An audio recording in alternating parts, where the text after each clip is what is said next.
ಮತ್ತು ಕರ್ನಾಟಕದ ಸರಿಹದ್ದಿನಲ್ಲಿರತಕ್ಕಂಥ ಗ್ರಾಮಗಳು ಇಟಿಗೆಹಾಳು, PM ಸೂಗೂರು, ಹರಿವಾಣಂ. ಈ ಇಟಿಗೆಹಾಳು ಮತ್ತು PM ಸೂಗೂರು, ಅಲಬನೂರು ಗ್ರಾಮ ಪಂಚಾಯಿತಿಗೆ ಅಧ್ಯಕ್ಷರಾಗಿ ಸುಮಾರು 25 ವರ್ಷಗಳ ಕಾಲ ಅವಿರೋಧವಾಗಿ ಅಧ್ಯಕ್ಷರಾಗಿ ಕೆಲಸ ಮಾಡಿದಂಥ ನಮ್ಮ ತಂದೆಯವರು ಶ್ರೀ ರಾಮಕೃಷ್ಣಾರೆಡ್ಡಿಯವರು ಹಾಗೂ ಹರಿವಾಣಂನ ವಿಲೇಜ್ ಮುನ್ಸಿಪ್ ಆಗಿದ್ದಂಥ ಗೌಡರಾಗಿದ್ದಂಥ ರಂಗನಗೌಡರು ಕೂಡ ಪ್ರತಿಯೊಂದು ಈ ಎಲ್ಲ ಗ್ರಾಮಗಳಿಗೆ ಏನು ವ್ಯವಸ್ಥೆಗಳಾಗಬೇಕು ಅವನ್ನು ಮಾಡುವಲ್ಲಿ ಶ್ರಮವಹಿಸಿ ದುಡಿದಿರ್ತಕ್ಕಂಥ ಜನ. ಒಬ್ಬರಿಗೊಬ್ಬರು ಸಹಕಾರವನ್ನು ನೀಡಿಕೊಂಡು ಹರಿವಾಣ ಗ್ರಾಮಕ್ಕೆ ಏನು ಬೇಕಾದರೂ PM ಸೂಗೂರಿನವರು ಯಾವತ್ತೂ ಬೆಂಬಲವನ್ನು ಕೊಟ್ಟಿರುತ್ತೇವೆ. PM ಸೂಗೂರಿಗೆ ಆಗಬೇಕಾದ ಕೆಲಸಗಳಿಗೆ ಹರಿವಾಣಂ ಜನರು ಎಲ್ಲರೂ ಕೂಡ ಸಹಕಾರವನ್ನು ಕೊಟ್ಟು ಬೆಂಬಲವನ್ನು ಕೊಟ್ಟಿರುತ್ತಾರೆ. ಅದೇ ರೀತಿ ಈಗ ಆಂಧ್ರ ಪ್ರದೇಶದ ಘನವೆತ್ತ ಸರ್ಕಾರ ಹರಿವಾಣಂ ಗ್ರಾಮವನ್ನು ಮಂಡಲದ ಕೇಂದ್ರ ಗ್ರಾಮವಾಗಿ ಘೋಷಣೆ ಮಾಡಿ ಈ ಹರಿವಾಣಂ ಮಂಡಲಕ್ಕೆ ಏನು ಜೋಡಿಸಿದ್ದರೋ ಕೆಲವು ಗ್ರಾಮಗಳು ಅವು ನಮಗೆ ದೂರವಾಗ್ತವೆ ಬೇಡ ಅಂತ ಅವರು ಕೇಳಿದ್ದರಿಂದ ಏಕ್ದಮ್ ಇದನ್ನು ಬಂದ್ ಮಾಡಿರ್ತಾರೆ, ಕ್ಯಾನ್ಸಲ್ ಮಾಡಿರ್ತಾರೆ. ಅದನ್ನು ನಾನು ಖಂಡಿಸ್ತೇನೆ. ಘನವೆತ್ತ ಸರ್ಕಾರ ಮೊದಲೇ ಆಲೋಚನೆ ಮಾಡಿ ಹಳ್ಳಿಗಳನ್ನು ಜೋಡಿಸಿಕೊಡಬೇಕಾಗಿತ್ತು.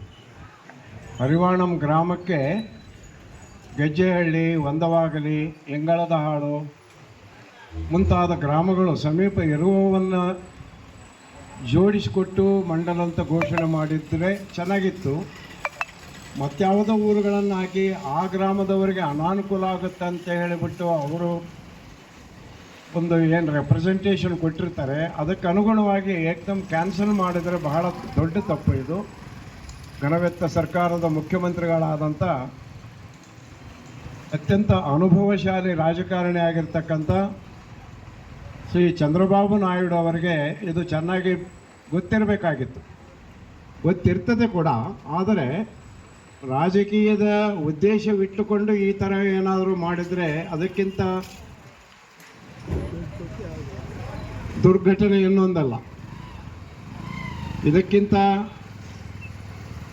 ಕೆಟ್ಟದಾಗಿ ನಡೆದುಕೊಳ್ಳತಕ್ಕಂಥ ವಿಧಾನ ಮತ್ತೊಂದಿರೋದಿಲ್ಲ ಅಂತ ನಾನು ಭಾವಿಸ್ತೇನೆ. ಮುಖ್ಯಮಂತ್ರಿಗಳಾದ ಶ್ರೀ ಚಂದ್ರಬಾಬು ನಾಯ್ಡು ಅವರಿಗೆ ನಾವು ವಿಜ್ಞಾಪಿಸ್ಕೊತೇವೆ. ನಮ್ಮ ಸುತ್ತಮುತ್ತಲ ಏನು ಗಡಿನಾಡಿನ ಜನರು, ಕರ್ನಾಟಕದವರೇ ಇರಲಿ, ಆಂಧ್ರದವರೇ ಇರಲಿ, ನಾವೇನು ಒಗ್ಗಟ್ಟಿನಿಂದ ಇಲ್ಲಿ ಕೆಲಸ ಕಾರ್ಯಗಳನ್ನು ನಡೆಸ್ಕೊಂಡು ಹೋಗ್ತೀವಿ, ಅನ್ಯೋನ್ಯವಾಗಿದ್ದೇವೆ.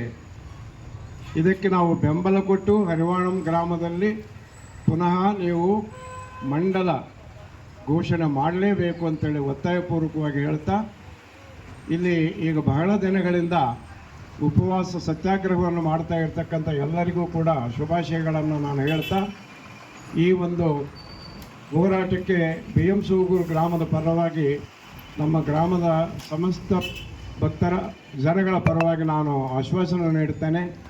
ಇವರಿಗೆ ನಮ್ಮ ಗ್ರಾಮದ ಬೆಂಬಲ ಸಂಪೂರ್ಣವಾಗಿ ಇರ್ತದೆ ಅಂತ ಹೇಳ್ತೇನೆ. ದಯಮಾಡಿ ನನ್ನ ಕೋರಿಕೆ, ಇವರ ಕೋರಿಕೆಯನ್ನು ನೆರವೇರಿಸಿಕೊಡಬೇಕು.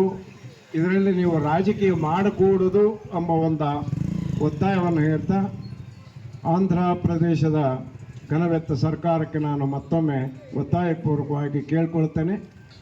ಈ ಏನು ದೀಕ್ಷೆಯನ್ನು ತಗೊಂಡಿದ್ದಾರೆ, ನಿರಾಹಾರ ದೀಕ್ಷೆ, ಇವರಿಗೆ ನಮ್ಮ ಬೆಂಬಲ ಇದೆ ಅಂತೇಳಿ ನಾನು ఘోషಣೆ ಮಾಡ್ತಾ ಇದ್ದೇನೆ. నమస్కార. మనకు సంఘీభావం తెలపడమే కాదు, మా గ్రామం తరఫున మంచి మాట చెప్తున్నారు మంత్రి గారు. ఎందుకంటే మనం భారతదేశంలో ఉన్నాం. అదేవిధంగా నిన్న ఇదే వేదికలో ఒక స్వరం వినిపించింది. ఎప్పుడైతే రాష్ట్రాల్లో భాషావారి రాష్ట్ర ఏర్పడినప్పుడే పెద్ద జరిగింది అని. అది వాస్తవం. అది చరిత్రలో జరిగిన మొదటి తప్పుగా మనం గుర్తిస్తాం.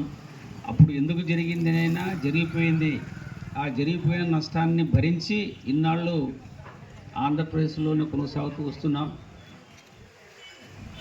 ఇక్కడ మన గ్రామంలో ఉన్నటువంటి దివంగత హెచ్ఎస్ఎం ఈశ్వర స్వామి కానివ్వండి, ఇప్పుడు ఉన్నటువంటి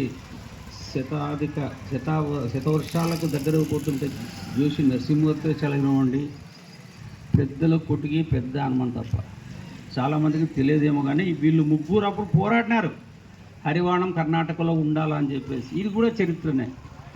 కాకపోతే అప్పుడు అది కాకుండా ఇలా కావడం అనేటువంటిది మన గ్రామంతో పాటు ఆదోనిలో కూడా ముఖ్యంగా మనకు